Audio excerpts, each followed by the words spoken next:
change in Iran will happen at the hands of the Iranian people. For instance, you look at the concerns that some governments may have, does this mean that we have to get engaged yet again in another campaign that involves military strikes or I don't know what? I said, not at all. The best army you have are the people on the ground, which is the Iranian people themselves. Speak now to regime critic and son of the last Shah of Iran, Reza Pahlavi. Good morning. Thank you for joining us in the studio. Good morning. Thanks for having me.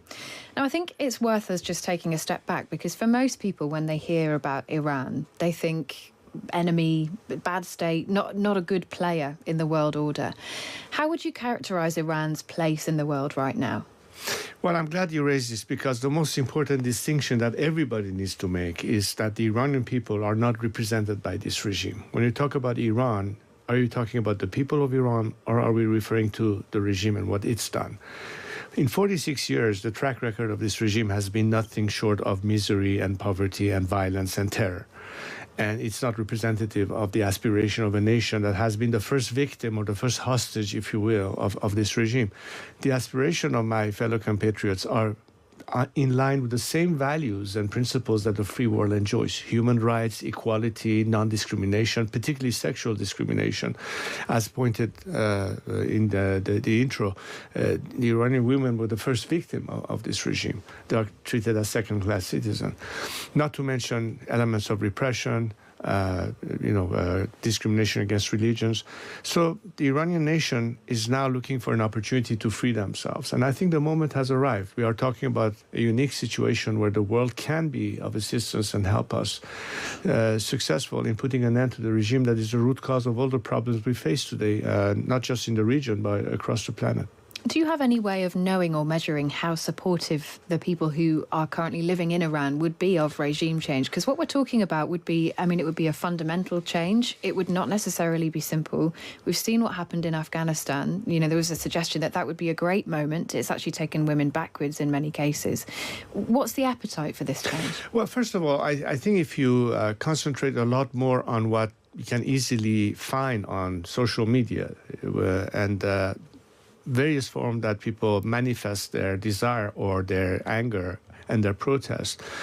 Case in point, yesterday was the 46th anniversary of the revolution, and slogans that people are chanting on the streets clearly are against the regime. They say death to the dictator, death to the Islamic Republic. And I think in many former shapes in recent years, they have manifested their rejection of the regime and pretty much sending the message across the world that, we want to be liberated.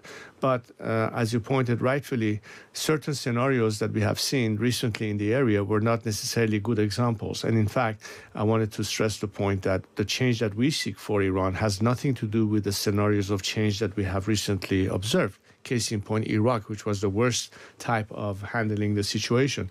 And I've always said that change in Iran will happen at the hands of the Iranian people. For instance, you look at the concerns that some governments may have, does this mean that we have to get engaged yet again in another campaign that involves military strikes or I don't know what? I said, not at all. The best army you have are the people on the ground, which is the Iranian people themselves. But those people we need to just help them. Those people are incredibly oppressed. The violence is used against young women protesting, for example, yes, in the country at the moment. I assume that you are seeking to put yourself forward as the person who could lead that charge and potentially lead the country too. But how do you get from the idea to the change on the ground when that regime is still very strong and ruling with a pretty iron fist? Well, it's not the first time in history that we have seen people overcome pretty ruthless regime or dictatorial regimes. But it hasn't happened without some level and degree of support from the outside. I have a plan, a 5-point plan of how to achieve that. And some of it has an aspect of how we can organize ourselves at home on the basis of, civil disobedience as a method of bringing pressure from within. But it would require simultaneously a campaign of maximum pressure on the regime from the outside world, coupled with a campaign of maximum support.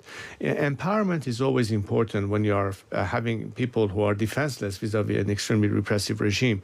But at the end of the day, I think the combination of these two forms of pressure forces the regime to retreat and ultimately paralysis and collapse, but at the least cost possible to the nation.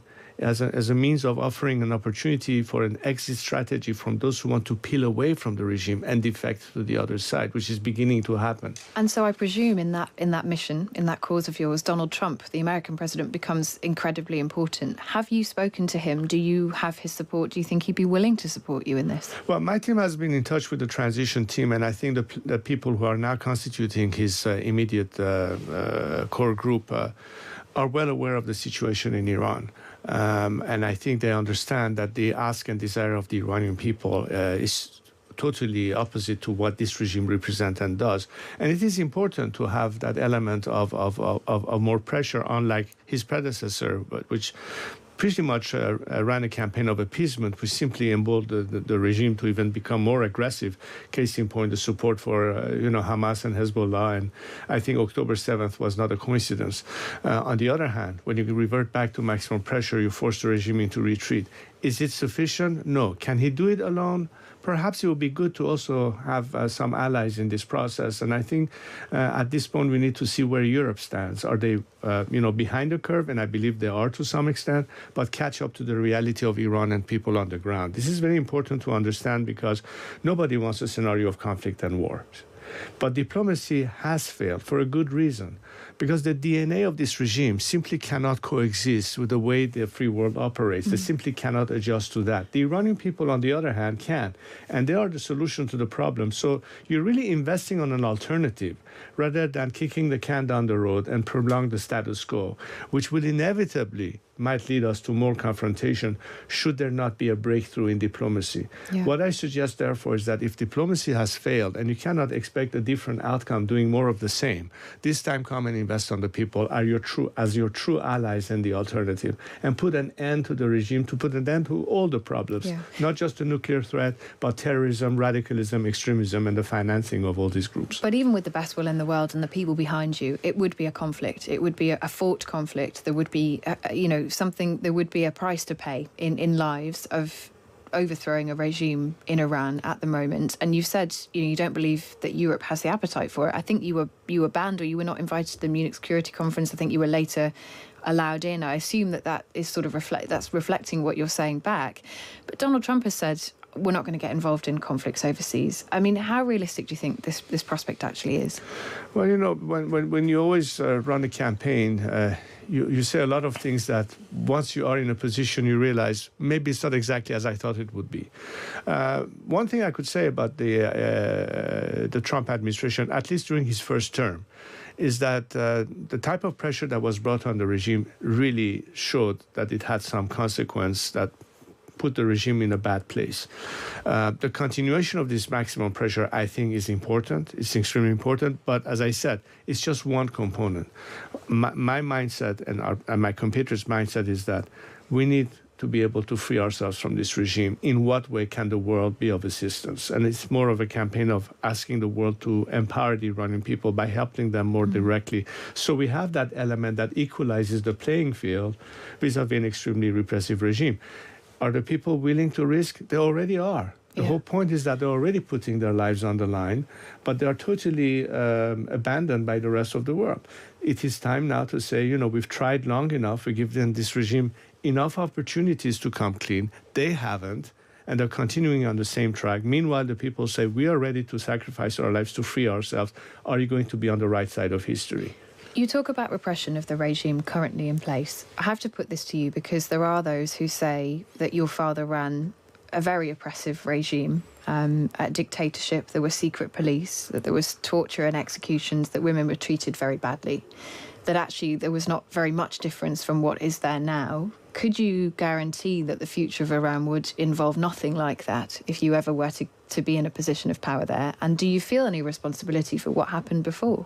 Well, first of all, I think that history will judge what happened before, and already I think as far as the Iranian people are concerned, their viewpoint about what happened and the comparison between where they are now and the past is extremely strongly showing that net it was certainly a country that was moving forward, that many opportunities that the Iranians had, including women, as you say. Iran was a country that women obtained the right to vote 4 years before the women in Switzerland did. It was on a totally different path. Was it a perfect track record? Of course not. But in comparison, the intention was to, prosper as opposed to where we are now economically. But as far as I'm concerned, my position has always been to defend the principles of human rights and secular democracy. Why? Because I think the best way to have people participate in their system and have ownership in it is to get back to a situation where they are guaranteed under the law of equality and non-discrimination and opportunities to express their opinion, but at the same time take the responsibility as citizens to be participants as opposed to just observers.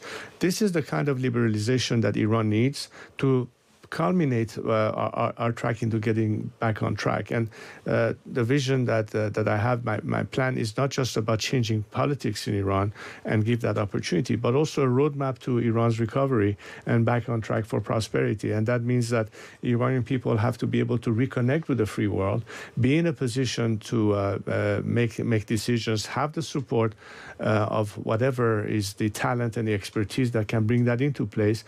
And the reason why Iran is lagging behind is because the regime never allowed for people who are actually concerned about the country to do anything. They kicked everybody aside. They're pretty much a paramilitary mafia that rules the country. They're simply, filling their pockets at the expense of people of Iran who are literally starving right now. Our currency has been devalued almost 14,000 times what it was at the time of the revolution. 40% inflation, 60% living under the poverty line. We need to change that. Yeah. Reza Pahlavi, the son of the last Shah of Iran, thank you for your time on the programme this morning. Thank you for having me. Thank you.